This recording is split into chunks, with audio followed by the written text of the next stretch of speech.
A man chooses, a slave obeys. Welcome to the Ethics in Video Games podcast, where we explore issues at the intersection of ethics and video games. What follows is a series of graphic, interactive scenes that we can't show you.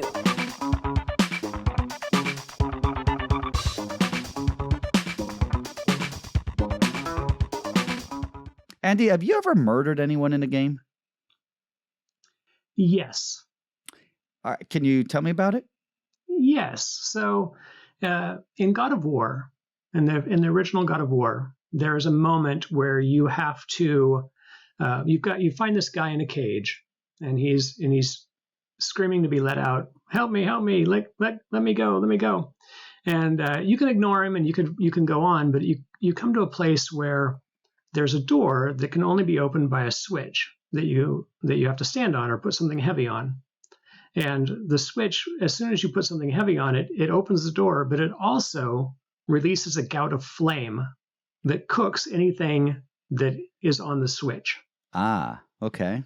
And so your only way forward is to push this guy's cage up this fairly long slope up onto this switch, which will open the door and cook him alive. Okay. Is he innocent? Well, you don't know anything about him. Okay. It's just a dude in a cage. It's just a dude in a cage. So it's interesting, right? Notice the reason I asked is when you think about what murder is, right? So murder by definition is essentially intentional wrongful killing, right?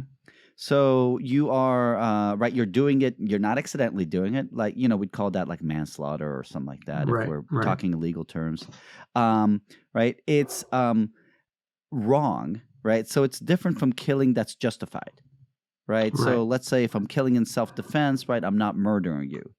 When we talk about the death penalty, right, the death penalty is different from murder in that essentially the idea is that you have justification for it, right? At least, and people obviously disagree about that.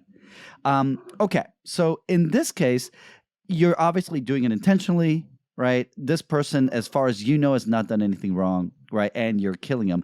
Though it's interesting, right? You're doing it to get ahead in the game, right? So killing him is literally the only way that the game designer has made possible for you to get through the game.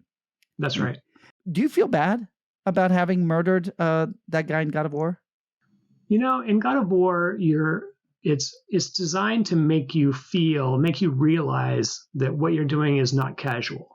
Okay. It's designed in such a way that you have to push him for a long ways, and the whole time he's begging you to let him go and not kill him. They really worked it.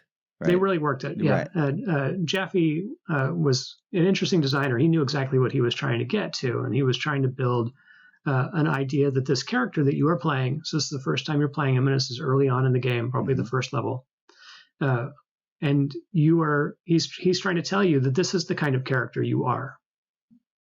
Okay. Interesting. And he's trying to force that on you, right? You have no other way of playing than as that character. Right. So here's where, so today we're going to talk about the gamer's dilemma, right?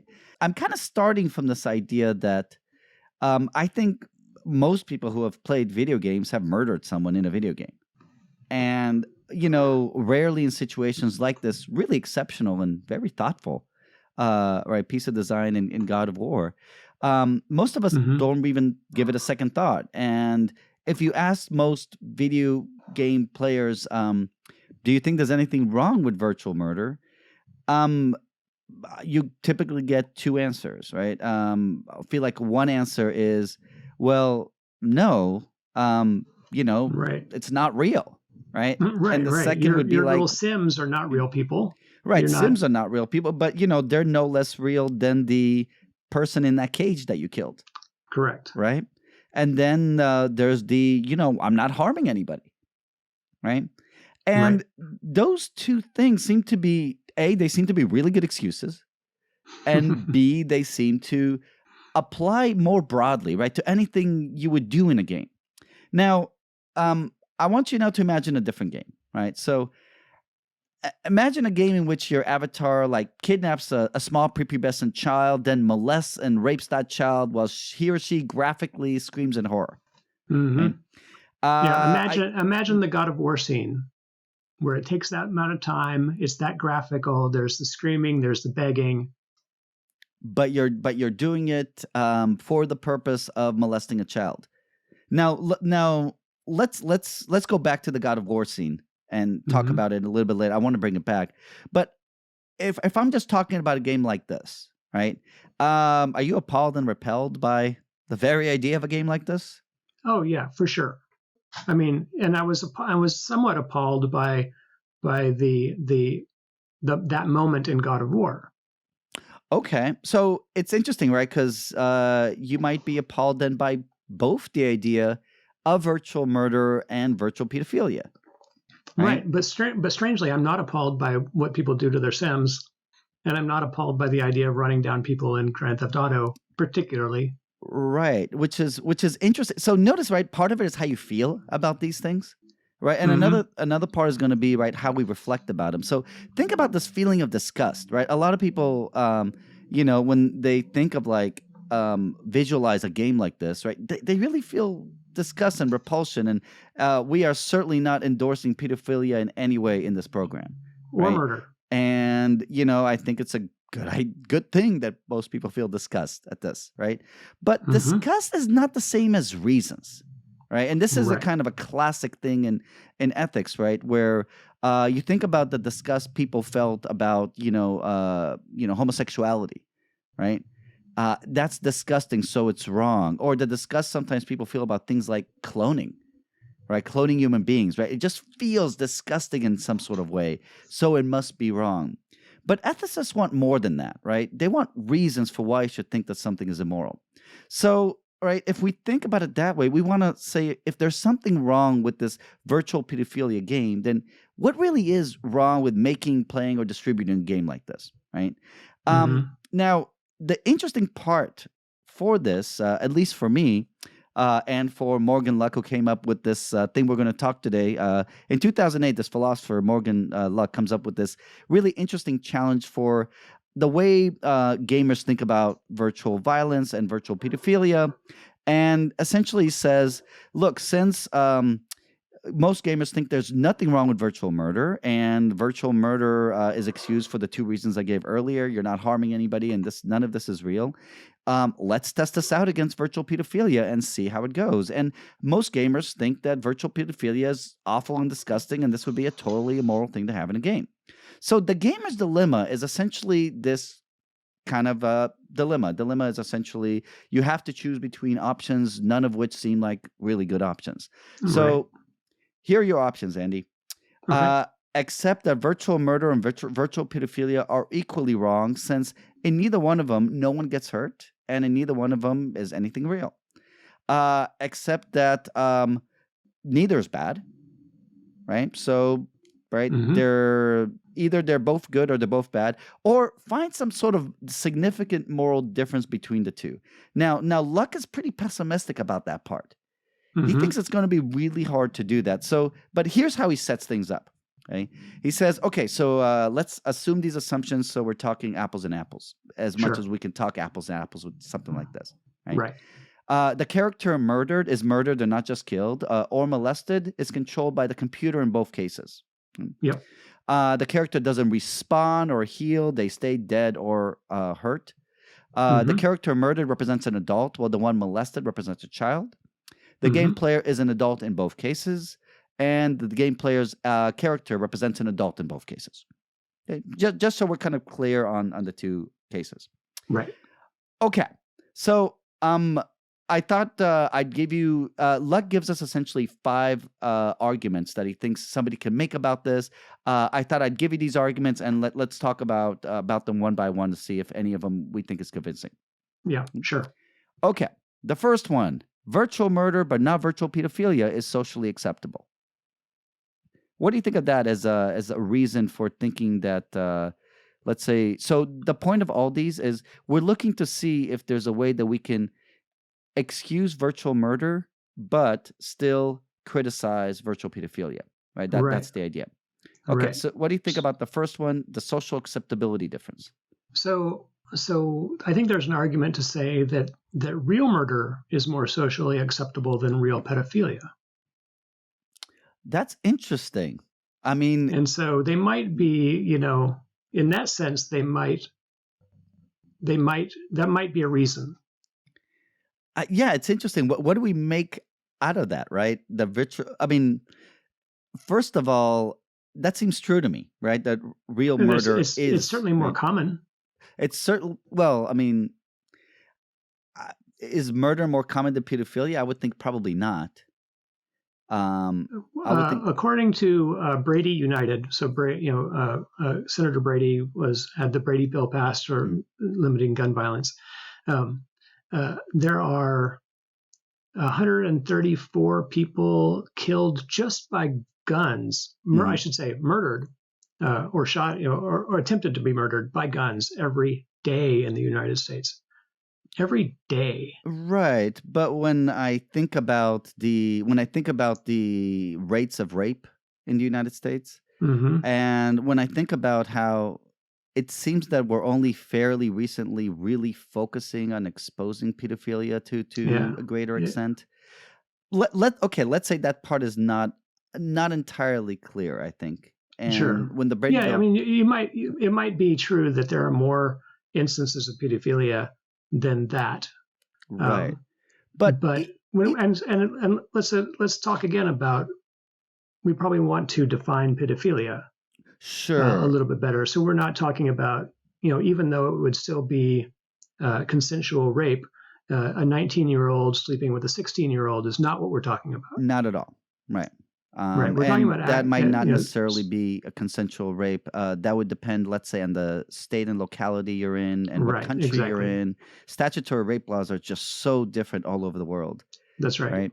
Right. Yeah. So we're talking about prepubescent kids. Yeah. Right. That would be the idea. Now let me say something to this idea that in the real world, right, there's an analog to this, but it's not like in the real world. The conclusion we make from that is, oh yeah, so since pedophilia is worse than murder is not wrong.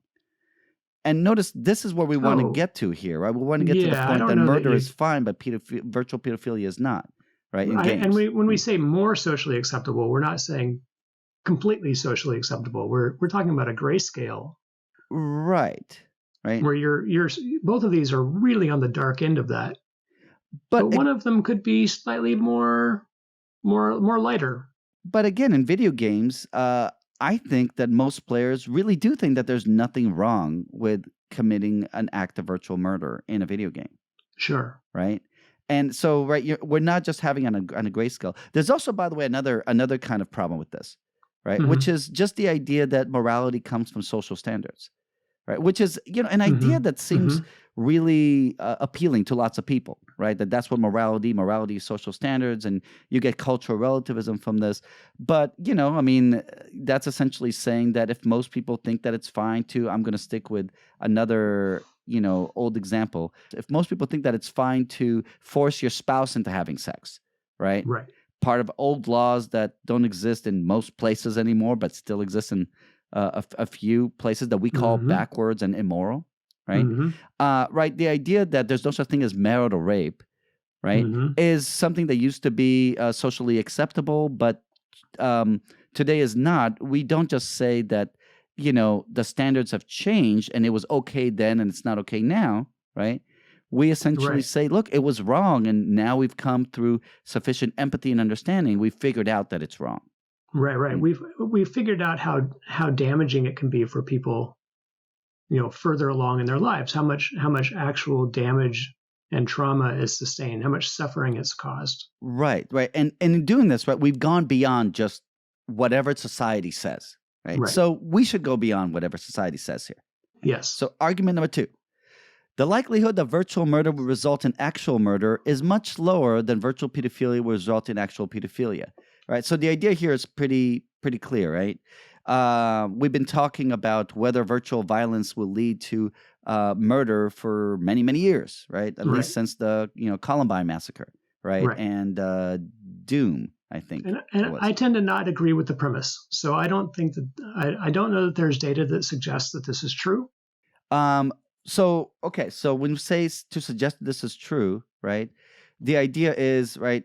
Virtual murder won't lead to people actually in the real world committing murders, but the idea is that virtual pedophilia will, right? So someone will get a taste, right, for it in the game. And I don't agree with it. Okay, so why? What are you thinking about this? Well, I mean, I just don't think that there's any evidence to suggest that that's true. Yeah, to me, and I was reading a couple of things by, I was reading an article by Cecilia D'Anastasio, who's great. I'm a really big fan of her. I think her articles are just really fantastic. And I was reading a piece she wrote for Vice from 2016, and it talks about a psychologist that's an expert on these things. But I've always kind of thought, and his answer for this is it's really a mixed bag. Mm-hmm. That his answer for this was essentially that for some people, this will be a kind of contextual temptation that if they're in the context might push them over. For other people, it's not at all, and it might be a way for them to let off steam. Right. And I've always been struck by the idea, man, if you think of one population of people that's hard to study, pedophiles would be it. Oh, yeah. Right. Who's going to be like, yes, hi, I'm a pedophile. I'd like to sign up for your UCLA, study. Right. Follow me around and see if I commit acts of molestations. There's laws on a lot of books in a lot of states that actually insist that psychologists turn these people in. Right. Which is interesting because, again, for the audience, let's clarify when we say pedophile, we're not, and we should have done this earlier, right? Mm-hmm. We're not talking about someone who has sex with prepubescent kids. We're talking about someone at this point who has an attraction, right, to prepubescent kids, right? And they only commit the crime, right, when they act on that attraction. But, I mean, there's a growing number of people that gather on anonymous places on the web where they can essentially, they see in themselves that they are attracted to kids and they never want to act on it. And they look for support for that among other people that do that. And then there's a question of, obviously, when they are looking for material that turns them on, this is where they would look for child pornography or potentially video games that don't use kids. And I think that the idea that when they're looking for something that turns them on is not even the right way to think about it, right? Okay. It's something that relieves that pressure.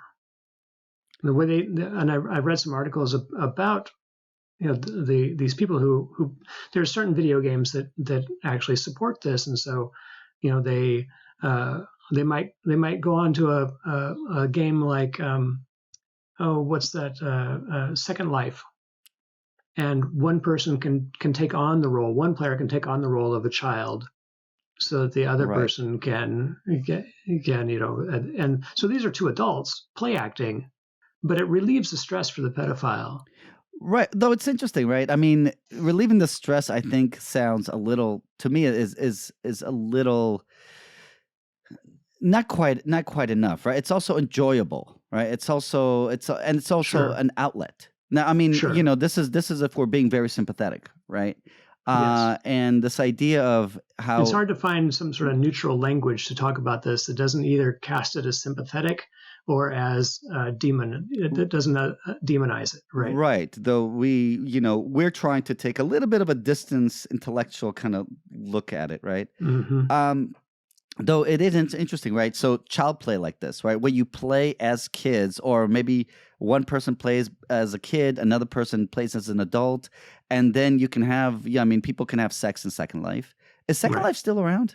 I think so. Okay, cool. I don't know, actually. If it wasn't around, it's interesting, right? Because other worlds where there are things like brothels, where maybe you can have avatars that maybe can look like children, but are controlled by adults. Yeah, notice how messy this can be, right? When we're talking about, it's one thing if a game has the game is virtual pedophilia, right? So let's say your game is a game like Rape Play, right? Which, right. And so in the game Rape Play, I think we talked about in a previous episode when we talked about censorship, right? But the goal for the game is that you're supposed to stalk these two teenage daughters and and their mother, and then kidnap them and rape them. Right? That's the Right. game. Right? Now imagine a game like this where essentially you're supposed to stalk 2 elementary school kids, right? And Right. so it's the same kind of thing. We're just lowering the age here, right? That would Right. be obviously one kind of game where you have virtual pedophilia. But then when we're talking about like the child play scenario in Second Life, right?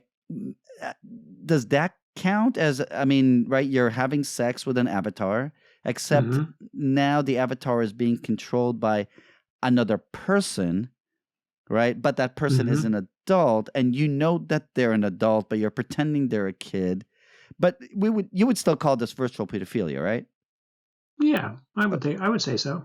Okay. Do you think, by the way, that these two are on equal level, or that one of them is worse or better than the other? Just I don't really have I don't really have an idea I, here. I'm just kind of I curious. don't, whether it's computer controlled or another player controlled, I don't consider there to be any difference in that. Okay. Okay. So with the second argument, essentially, our conclusion is at this point we really just don't know what the consequences are going to be. And Right. again, let me kind of just say that I think for many people the answer seems really obvious, and I guess that's why I'm kind of saying it again. That of course people are going to get a taste of this, and they're going to want to do it in real life. But again, we have no that's idea not. about this. Yeah, that's not been proven out in any way. And it has been proved that, and of course, this is exactly what is so common sense to many other people, especially non-gamers, about murder in video games, right? Okay, Right. so the third one, the third one's interesting. Virtual murder is enjoyed for the game rather than the kill. Virtual pedophilia is enjoyed for itself. So virtual pedophilia, but not virtual murder, harms the player's character. And Harms sorry, the, when I say harms the player himself. right, is what the you're player saying. himself, the player's when I say the player's character, I mean like Mm, how good of a person you are as opposed to the character you're controlling in the game. right. So I actually have a fair bit to say about this argument. Okay. On one hand, the first thing is I think presentation matters. So if you can imagine a scene in which the player commits a murder as being quick, a bullet or a knife or a sword, right? You do the act, it's done. But we imagine scenes of rape as being longer and more detailed. This is just like when you just say imagine a scene in which you commit a murder. It goes by very quickly. You imagine a scene. You ask somebody to imagine a scene where they imagine a rape, and it takes a little bit longer. What I think that says more about us as imaginers, as the people imagining these things, than it does about anything else. Mm. So what if at the moment of the action, you press the button to commit the act, whether it's murder or rape, the screen goes dark, a text appears saying that you've done the deed, and then the scene changes and you're back at home the next day. The thing happened in game, but you didn't get to see it. Right. Well, it's interesting, right? This idea of if we didn't get to see it, but it happened. The game told you it happened. Right. So notice, maybe part of the issues are going to be here. What are our intentions for these things, right? And to me, when I think you make a really good point about just how much of this is going to depend on how the designer sets things up. Yeah, right? and whether or not and how it's rewarded. How is it treated in the game? Is it do other characters now treat you as a pariah because you've been running around murdering people? Or are you hunted by the police? And I'm thinking here of your God of War example, right? Where essentially, and notice that example could work with either either pedophilia or or virtual murder, where you can create it so that particular example makes the act seem bad, kind of no matter what you do in there, right? But you can also have, you can have a murder that glorifies, right, the murder, right? Sure, you could create a scene in which you get to you really feel the blood pounding out of somebody's wound that you've just opened up in their neck. Right, and the game is suggesting to you that you should be enjoying this. Right. Right. So, right, with the idea, and the reason I'm kind of saying that, right, is of course it's very easy to imagine a game where virtual pedophilia works in this way as well. That's right. Right. Because but you would think it's In easier some for us ways, to I think it's imagine. easier to imagine that for Right, because pedophilia than it is for murder. right, because we think that's the very attraction, right? Right. And maybe, in a sense, when you think about rape scenes, right? There's plenty of rape fantasy, right? There's rape fantasy Mhm. porn, right? Rape fantasies are really common, and it involves sex, and everybody, feels more familiar with sex than they do with murder. Right. And Let's that's say. sort of where I was. That's the next sort of point I wanted to make about this particular argument is, I think the argument relies on non-pedophiles imagining why pedophiles commit the crime. Mm, Like we imagine that the gratification is the act itself, and there's no other imaginable benefits. We can all imagine sexual gratification, so it's easy. It's easy for us to imagine that it's sexual gratification. But I don't know that. I'm not a okay. pedophile. Okay. So how does So, that fit into our comparison here? so I think it's useful to compare why people imagine someone might commit premeditated murder. Mm, So you compare what people imagine the reasons for doing so are, right? right. You compare, I can imagine the gratification of another person. I can't, it's hard for me to imagine the gratification that I would get from watching somebody's life ebb out of them while I killed them. Right. That doesn't hold any allure for me. Right. But I can imagine other things about killing someone that would be gratifying, right? It could be vengeance. I could Right. be making the world a better place. You mentioned that earlier, right? Though it's interesting, right? I could be removing a perceived future threat. Like this guy's going to be a problem for me later, so I'm going to kill him now. Right. Though, yes, and some of these are justifiable or it seem justifiable on very practical grounds. Mhm. Sometimes some of them just seem morally justifiable, right? That like vengeance. Though you Right. can also imagine vengeance where it's gone way, way overboard, but you still can relate to the motive of vengeance, even if you know Right. even if you know, okay, I'm just killing innocent people at this point. That's right. But ethically, it's all the same, right? Right. Ethically, it's still bad to kill people. Right, but your motivation really kind of connects here. Yeah. Okay, let's move on to 4. Mhm. All right. Only virtual pedophilia, not virtual murder, unfairly singles out a group of people for harm. I think this one is there's obviously something there, right? There's something wrong with games that a single group of people for harm. I'm Yeah. sure you can think of many examples. Oh, sure. Right. Yeah, absolutely. Oh, sorry. Go ahead, Andy. No. I don't know how many. Rape play, all these. They single out specific people or even types of people, right? Right. For harm. I was thinking my first one was ethnic cleansing, which is again one of the kind of the most racist game ever.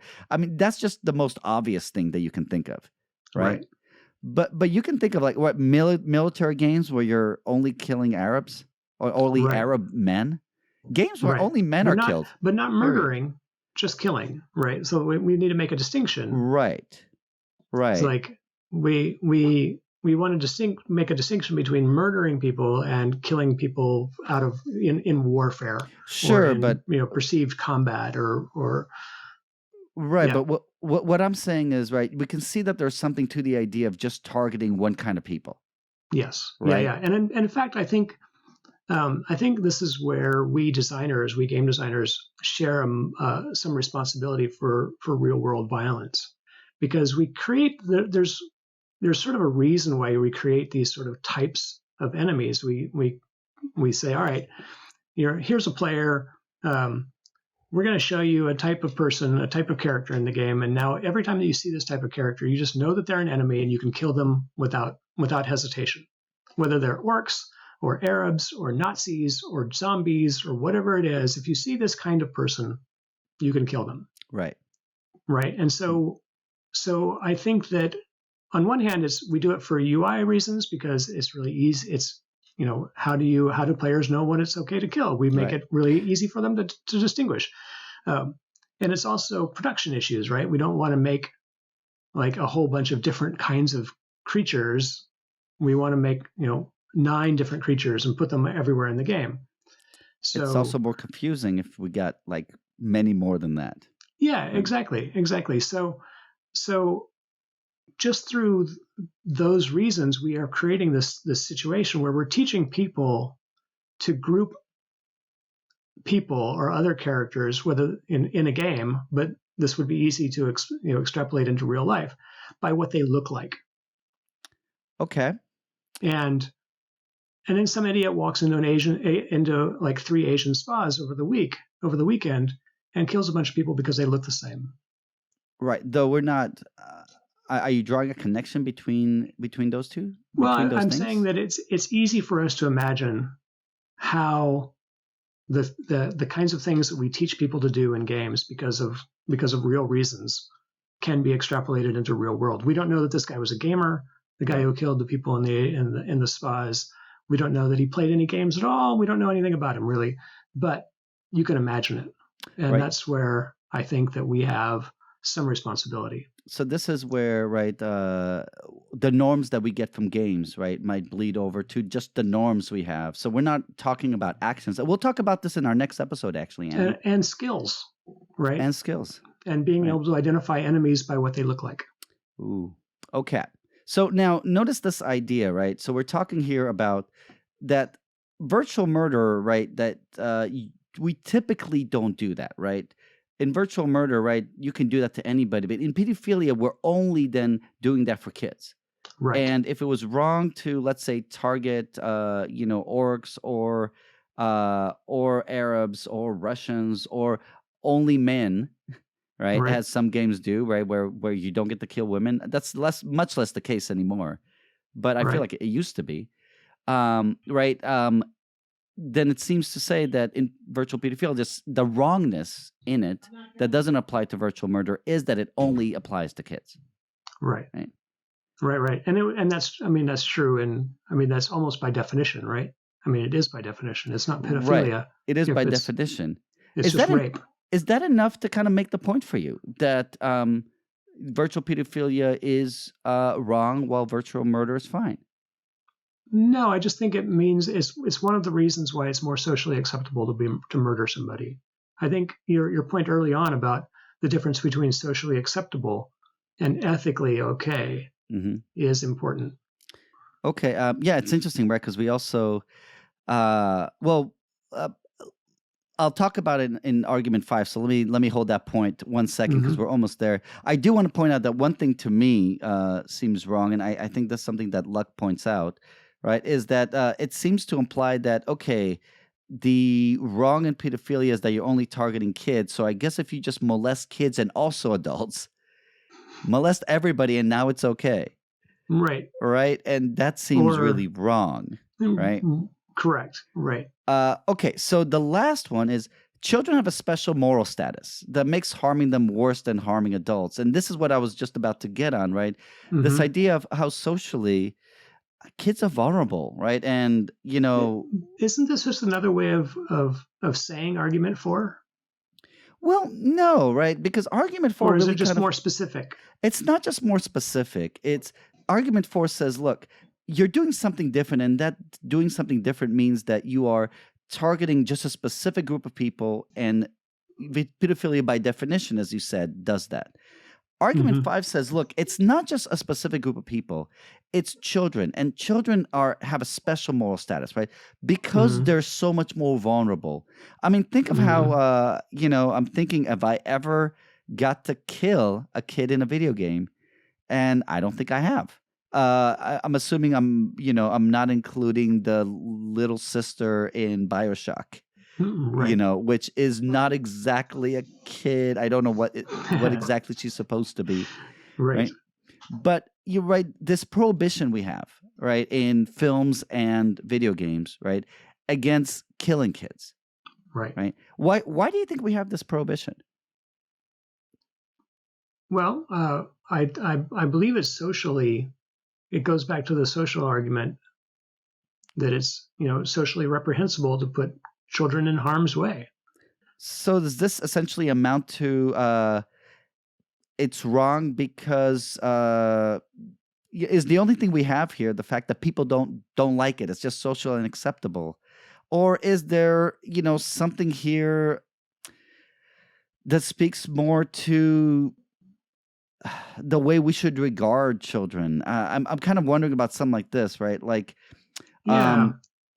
I get what you're going for, I think, and I think it goes back to something you were talking about in argument one, which is if we could measure the kind of harm that murder creates in the real world versus the kind of harm that pedophilia creates in the real world, we might find that the lifelong scars that the victims of pedophilia have for the rest of their lives is a kind of like amplifier for the kind of harm that the act does. Interesting, right? Okay, so yeah, there's a couple ways we could talk about this. One is if we look at the utilitarian, right? We're just looking at the consequences, right? The consequences of murder versus the consequences of pedophilia, right? Right. In the consequences of murder, you're harming everyone around you. Or around the person, right? Not just the person you've killed. The victim's family. The victim's family. Harmed. There's traumas that last for years. Right, and possibly the traumas of pedophilia. Let's say, obviously, usually they're not as communicated in public, so a lot of them are kind of kept alone. But maybe we're thinking generational harm. Right? Someone is abused, can go on to abuse their children, and maybe we're kind of going there. So one possibility here could say, look, that the issue itself is that pedophilia is going to result in overall greater harm in total.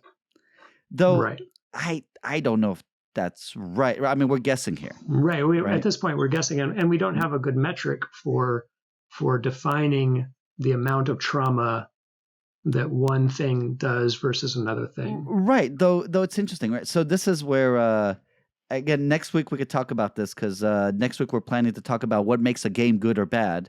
And, I'm going to, drop some ethical theories there to kind of help us there. But, this idea of, one ethical theory, utilitarianism, classic utilitarianism kind of counts these things up in terms of like pleasure and pain. Right. So you think about all the pleasure caused or all the pain involved in both of these, and you kind of measure the total subjective pain that's happened to anybody involved to this act. And then maybe you could compare them. Of course, how you would gather all that information is extremely, difficult, if not impossible to do here. But how about a different direction here? Okay. We look at this idea. And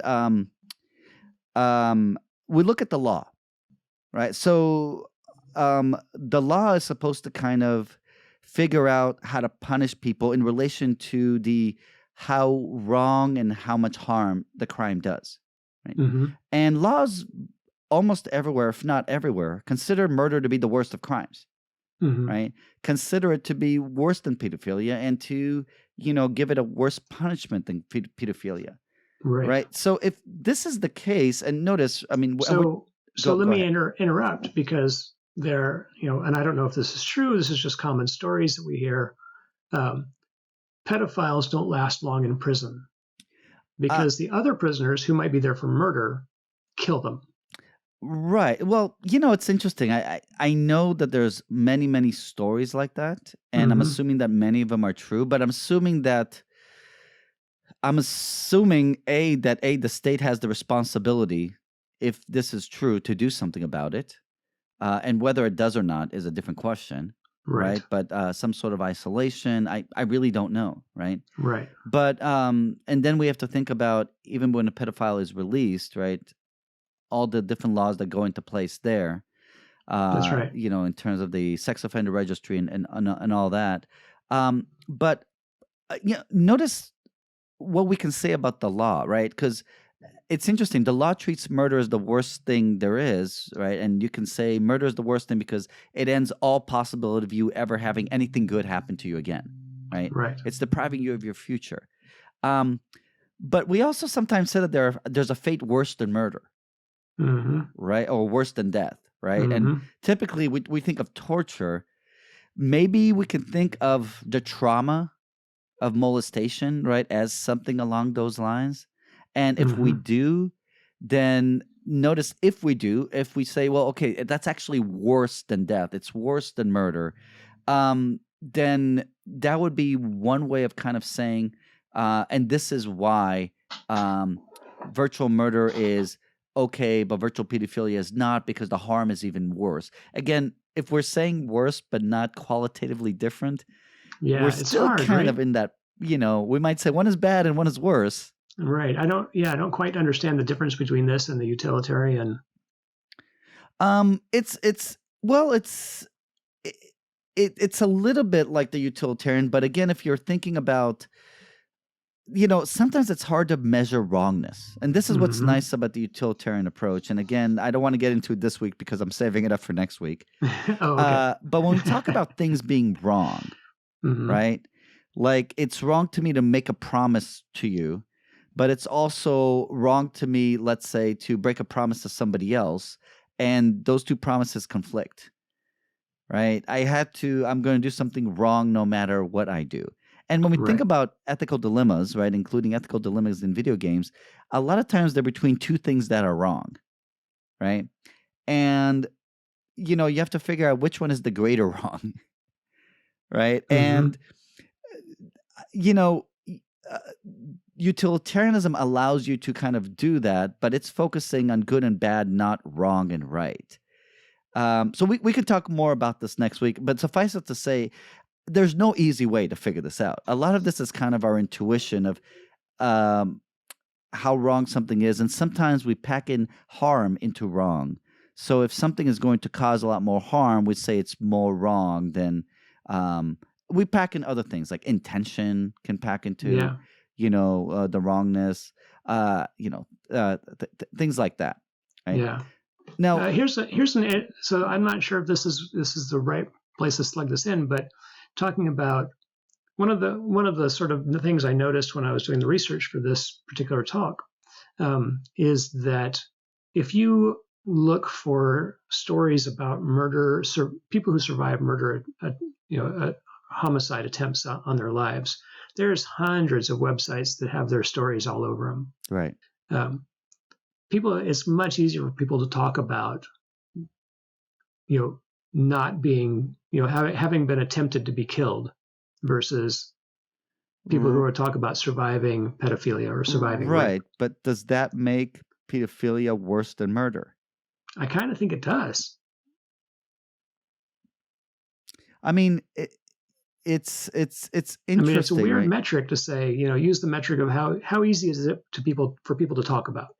Yeah, I mean, I think that just means it's more socially acceptable too, which goes back to argument number one. Or maybe or maybe that our conception of how much you are the victim, right, of one or the other seems to be much clearer in one than the other. Right. And of course, we can't talk to the people who were actually murdered. Right. Only the people who survived it. Right. Though again, notice that's one way of kind of measuring by harm, right? And we can see where that goes. I just remember I read about. I have not played Detroit Becomes Human yet. I'm waiting till I get the PS5, and I have an Xbox, and it's only out for PlayStation. But I'm a big fan of. It's David Cage, I think, right?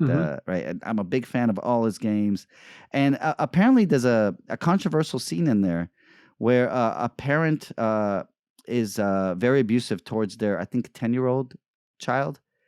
Right? They're not molesting them, but I think I think they beat them very, very harshly, right? And the studio was criticized quite a lot for doing that. And I'm kind of curious, in this entire, in this discussion and outside the kind of pedophilia issue, what do you think about the special moral status that children are taken to have in games? Because again, right, notice it's not real. You're not harming any real Right. children. Is this just a matter of, um, you know, is this just a matter of social acceptability?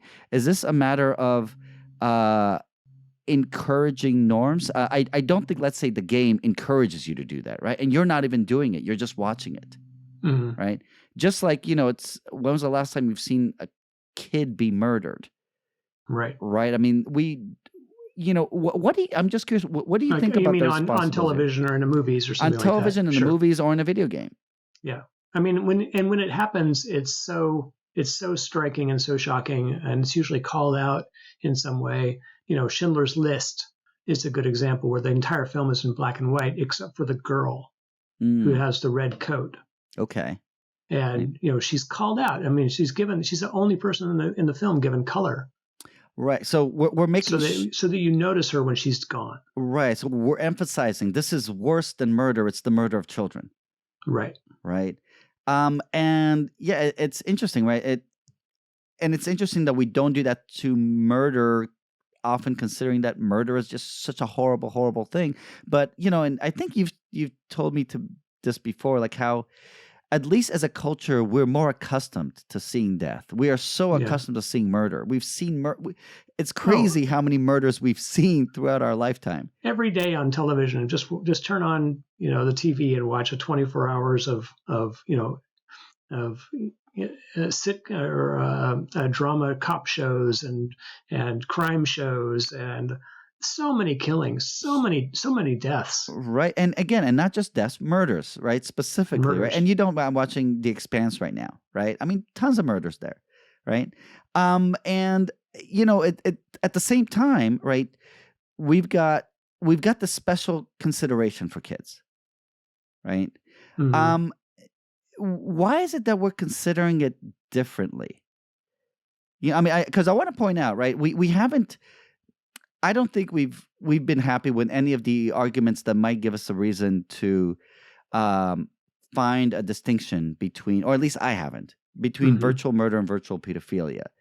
This kind of leaves us at the point of, okay, maybe they're both okay, maybe they're both bad, if those are our options. But I'm thinking, for example, about like, okay, what if we didn't talk about molestation, but we just talked about the murder of children? Right. Right. So now everything's the same except for the age of the victim. Right. Again, you kind of see how we would think it's worse because we think it's, and notice we can say it's worse because, well, why do you think it's worse? I mean, I have my reasons, but I think you said it earlier that they have a longer life ahead of them.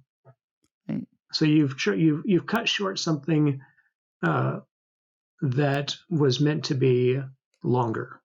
Much longer. Which is interesting, right? Because if that's the case, right, we should view the killing of the elderly, right, as not as bad as killing, someone in middle age, right? Right, and I think that we are currently fighting that right now. We're fighting that battle with elder abuse. There's a lot of places where a lot of families treat their elderly very poorly.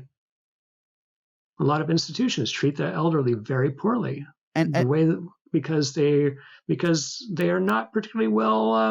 Our society doesn't value them in the ways that maybe we should. Well, it's interesting. I would kind of look at that a little bit differently. Like, I don't know if our society doesn't value the elderly. And what I was asking before is about, given that their lifespan is shorter, right? Do we really think it's more wrong? And I don't know. I think that comes to value, right? We value this. We value children because their lifespans are longer, because they have so much to provide, and we devalue elderly because they've already done their work.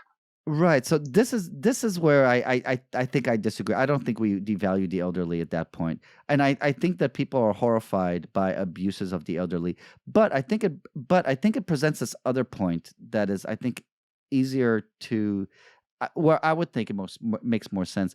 Both of these are vulnerable populations, Yeah. right? And we're so used to think about kids as vulnerable. And I think a lot of times, we protect kids so much because they're vulnerable and because they have so little control over their lives. And I think this is maybe another reason why we think it's more wrong to do these to kids, right? The adults, maybe we say they have more responsibility for the situations they put themselves in, etc., whether these are good excuses or not. Right. With the elderly, a lot of times maybe we don't realize how vulnerable they are until we're presented, right, with kind of a more graphic description of their vulnerability. And I because we think, well, they're adults, they're just older adults, right? Right. So they're wiser. They're our parents, so we have this high expectations for them, right? Or that, yeah, sure, they could take care of themselves, right? Mm-hmm. Until they can't, and then you get the elder abuse and all that other stuff. Okay. Do you want to say anything else before we finish on this? Well, yeah, I think that when it comes down, for me, as a game designer, there's an artistic angle of this too. That is to say, the game itself, like if the designer wanted to have a murder scene or a rape scene or have some sort of feature in a game that required people to murder somebody or rape somebody, or they would have to have a very, very, very good artistic reason for wanting to do it. Really interesting. I'm it's Otherwise I would balk. I would say, I don't know that that serves your game to have this in there. What about if this is I'm thinking about a game like Hatred, except much more graphic. Mm-hmm. The whole point of the game is to let out your aggression, right? Mm-hmm. By being cruel. Though it's interesting, right? If Hatred is cruel exactly, or kind of a, silly, going around killing everybody and getting out your frustrations. But it is really interesting if you have a game whose kind of point is to give you a space to be cruel. And this is where, part of me just really hate the idea dramatically. I mean, it sounds horrible. Talk about creating norms that I'm worried about, right? Mm-hmm. Cruelty. And, and when we talked about censorship, right? Some countries ban games because of cruelty, including cruelty to animals, right? But you can also have games that are cruel to people. And some places don't want that norm, right, being attached to video games. But I could also see the possibility of, I like the idea of being able to experience different ways of being, even though they're things that I would never do in the real world. Of course. So I'm kind of torn between things like this. Well, yeah, but I would say that a game that is presenting that to you and that in some sort of thoughtful, artistic way has value. Right. So when we say like hatred is to a certain degree a well thought out concept. Mm-hmm. You have to think about what cruelty is. You have to think about like what would be the most cruel thing to do.